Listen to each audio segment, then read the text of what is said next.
Ние мора да се навикнеме дека периодов зад нас и периодот предпоставуваме во текот на следната година ќе бидеме цел на вистина на различни типови на хибридни, сайбер и друг тип на напади, чија што цел е да го загрозат нашиот пат до членство во НАТО. И тогаш и во такви ситуации нема да се бираат средства.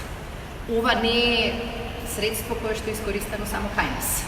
Имавте прилика да чуете дека истиот инструмент бил искористен и со генералниот секретар на НАТО, и со францускиот председател, со серија на први луѓе во политиката меѓународна, па и во НАТО алијанса. Така што малку е чудно да се поставува прашањето како им успеало во Северна Македонија, кога гледаме дека тоа им успеало дури од врвот на алијансата, па и вклучувајќи ги најмоćните држави. Прво, таков тип на трикови, таков тип на упади, таков тип на закани ќе продолжат.